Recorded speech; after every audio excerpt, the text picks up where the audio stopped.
Some of the examples that I find are challenging but tend to turn out really well are birds. Birds are awesome because they already have a pattern built in, feathers. Feathers are repetitive, they're overlapping. They're already a pattern. So I really love any kind of bird for this project. The challenging part is when you get to areas like this, where it's just wide open and you see some shadows, but there are no clear shapes for you to outline. So in this situation, you have two options. Option number one, follow the direction of the feathers, okay? And just split it up into some outlines like I did here. Or you can create very large cartoony feathers that you can then add patterns into later and also follow the direction of them. I think this way will make your animal look really interesting, and the shapes are big enough that you can add stuff inside of them. So feathers are awesome. It gives you an opportunity for adding lots of overlapping, lots of patterns. So if you have a bird, that is great. I have found that students that have peacocks find that one to be pretty challenging because of the tail. Let me see if I can find an example here. Here we go, here's a peacock.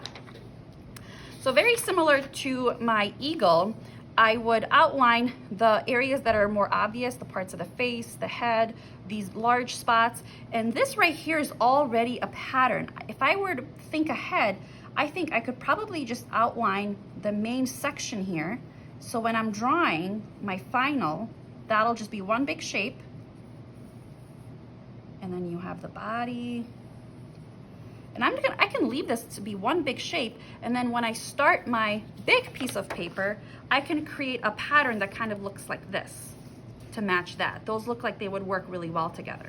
Okay, so you don't have to outline every single little one on the actual picture.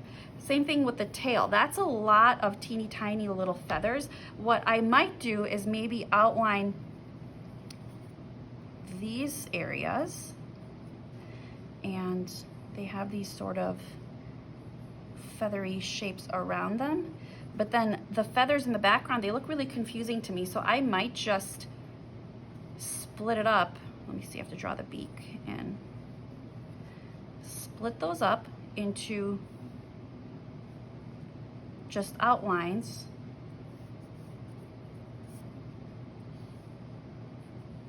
Something like that.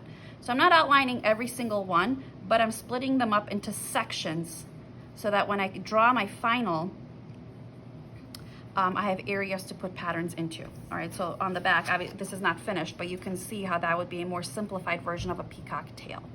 Okay, so there are areas where you have to stylize and make things up and just kind of draw it as if you would a cartoon.